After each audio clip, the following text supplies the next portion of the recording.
It's time to cut my hair. I would rather not have someone cut my hair who's touching 100 other people's heads all day long. So I built this robot, and it is a hair cutting robot. It's gonna cut my hair the hard way using scissors. No trimmers or any easy mode like that. And I think it works, so I don't know because I still have all my hair. I haven't tested it yet. And I'm a little bit worried because the initial trials with the dummy didn't go totally smoothly, but I think I've mostly worked out those software bugs. I did a quick dry run just a little bit before this, just to see if everything was working without cutting, and it had this other problem of ripping my hair out. Ah!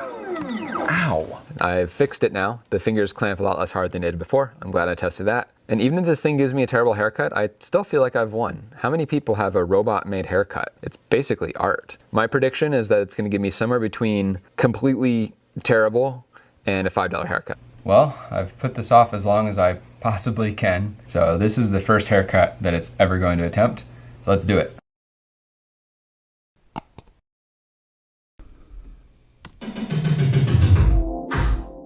So how about that weather? I don't know. I mean, I guess it's warm out. Oh wow, cool. You can tell from my face that I wasn't sure if it was completely wrecking my hair or not. I honestly was not sure if this was gonna work because it was a hard problem. So the hard part, even with the robot, is handling the hair.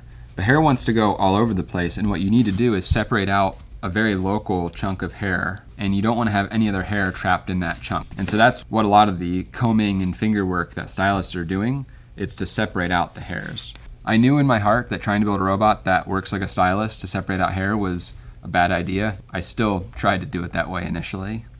Before I go way off the deep end into the details, I need to take care of just a little bit of housekeeping. So I'm 90% sure what I want to build next. I want to hit a baseball really far, like really far. It just sounds like good old-fashioned fun to me. I'm excited because I found the perfect thing to put some extra pep into my swing. This is a device which shoots nails into concrete using basically bullets. So that's cool. I'm super aware of the safety considerations here. I'm going to be doing this very carefully in a very safe way. So no need to tell me to be safe in the comments, but if you want to, you can. If that sounds as awesome to you as it does to me, you should subscribe to follow along and see how it goes. And then these videos are very time consuming and expensive to make. If you want to help support making more awesome things and more videos, you can check out the Patreon, and in exchange I'm giving more behind the scenes content. Probably the coolest thing is the Discord server. I'm having a whole lot of fun hanging out in there with people and getting advice on my projects. Alright, that's enough of that. Back to the fun stuff. How about the sports team? I mean, I don't think there really are any right now, right? Oh wow, cool.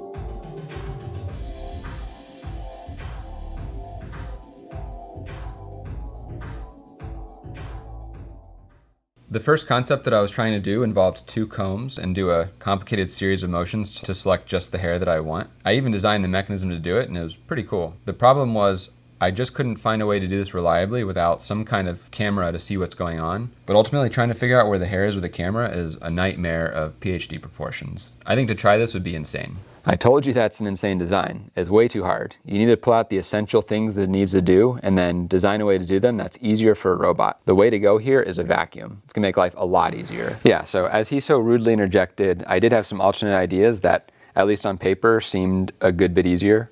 Since when is it rude to have good ideas? You know, I'm really looking forward to seeing you stick your big head into this robot. My head? No. You're the one with the bad ideas. Anyway, I came up with another way of grabbing hair that uses a vacuum that is a whole lot easier than what I was gonna do before.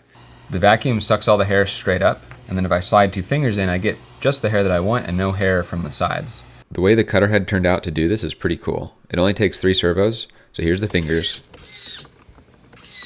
The scissors are on a little stage driven by a servo, and then the scissors are actuated by another servo. So putting these things together, I can move the fingers, grab some hair, lift up, and then cut. Unfortunately, this wig hair it's like wire, so the scissors can't cut it. This is unfortunate because I wanted to test it on a wig, but it doesn't work, so I'm gonna have to be the first real haircut. This explains the sense of impending doom in the pit of my stomach.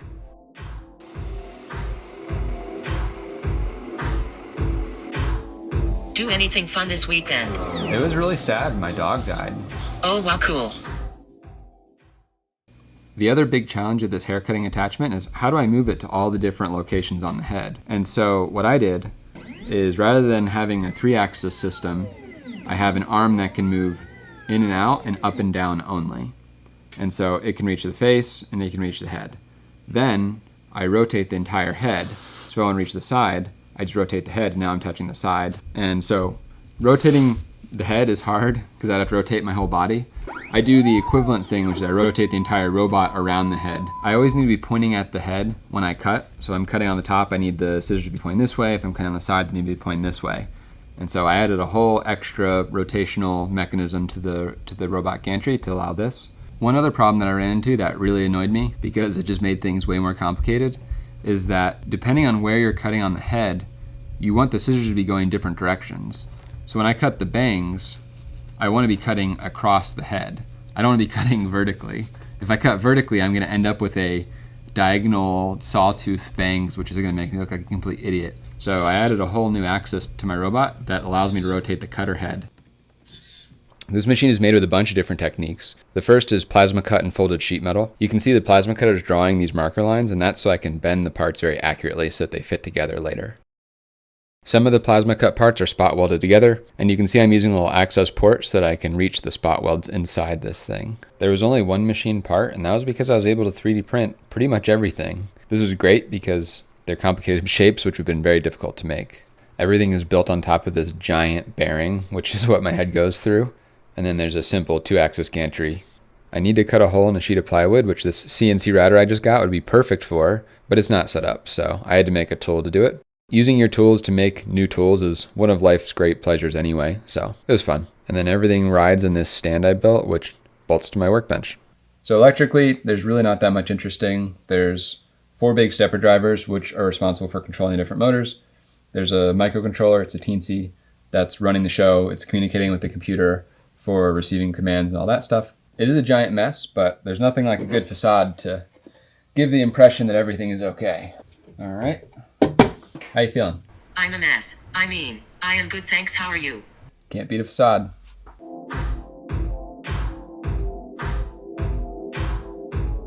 When can I cut your wife's hair? It's not gonna happen. Trust me, I tried. All right, what if I give you a haircut that is a superset of another haircut that you want? Then, if something goes wrong, we can cut your hair down to that other haircut. What do you mean if something goes wrong? I don't plan on anything going wrong. It's a prototype, and sometimes stuff happens. I already liked my hair. But come on, it's important. It's for humanity. Humanity again? Yeah, there's all these people stuck at home in quarantine, and they want to look good. How does getting my haircut help? It just does. That doesn't make any sense. Just put your head in the robot. It's that easy. You just put it in, and it'll cut it. My analysis is that you've made yourself into the man who cried wolf. Even if you really mean well, you're not going to be able to convince. Where did that come from? Oh, wow, cool. One of the big challenges of getting this robot to work is that it needs to know where my head is in order to cut the right length. If my head is here, it's going to cut a different length than if my head is here. Your head moves around a good bit, and I'd rather not have every little movement that my head does baked into my haircut. I spent way too much time trying to get this depth camera working. So this is an Intel RealSense depth camera, and what I was doing is doing facial recognition to find where my head is, and then combining it with the depth data to figure out where my head is in 3D space. But there is a really big problem with this, which this camera is completely blocked by this stand a lot of the time. Even when it's not directly in front of it, it really blocks it. And I could maybe deal with that, but it makes the software so much more complicated. I just didn't think it was worth it. What I ended up doing is I put a little switch on these fingers, and this allows me to move and sense when it hits my head. And then I can use that to measure a bunch of different points on my head and figure out roughly where it is. So say I get a little bit too comfortable in here and I kind of move over to the side, it knows because it has this probe. Move back, move back, move back, move back, move Okay. back. Move my head. All right, we're back in business. How do you tell a robot what haircut you want? The way that I solved this problem is I took a 3D model of a head and I painted on it the haircut that I want. Basically, lighter is longer, darker is shorter. At first glance, this looks like I want to be a balding man, but it actually makes sense to the robot. The other thing I have to tell the robot is what angle to cut at, because I want it to cut my bangs horizontally and I want it to cut around my ears. So this isn't telling the robot that I want a giant unibrow. This is telling the robot, cut the bangs horizontally and then cut around my ear. The robot will load this 3D model, and then knowing how big of an area the scissors cut, it will compute a plan of the minimum number of locations it needs to cut at to make my hair the desired length. And then as it's doing that plan, it'll cut one and then go to the next one and the next one. At each location, it will check the unibrow model to see if it should cut at a specific angle, and if so, it'll do that. At least that's the plan in theory. I haven't done it yet. Hopefully it works, but we're doing it live. So here's the whole haircut from start to finish. Heads up, I look completely insane in this time lapse. I think it's a weird time lapse artifact, but also I was terrified of it ruining my hair, so it's probably also a bit of fear. Midway through, I realized there was a bug in my code that made it cut about 6 times as many locations on my head as it needed to. I thought it was taking a while. So it took about an hour, but it should only take more like 15 minutes. Every time the robot goes to cut a location, it probes to find where my head is at, and then the length that it cuts is relative to where it probed. This is the main reason it could maintain accurate hair lengths, even though I was moving around. So you can see the vacuum sucking a bunch of extra hair into the tube, but the fingers that grab the hair have little guards on them that keep hair that they aren't grabbing from being cut.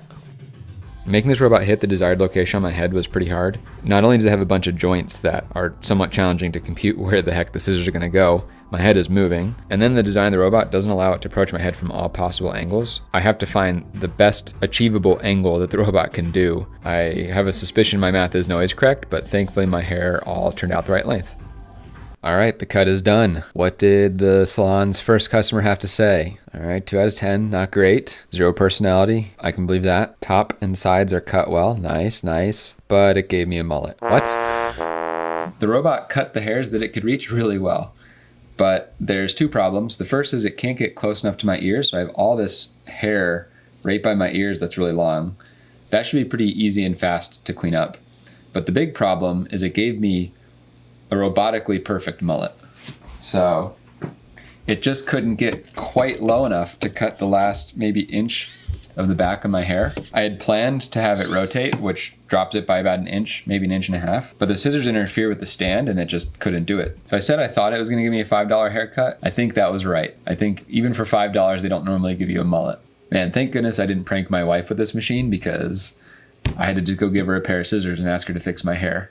I'm actually really happy it gave me the mullet. There's just something deeply satisfying about a robot giving me a perfect mullet. All she did was cut those off. She didn't touch the top at all.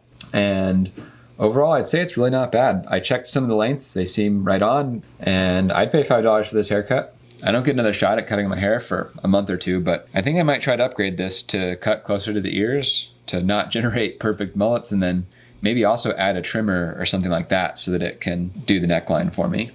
So hopefully you enjoyed this. It was a fun project. Thanks for watching.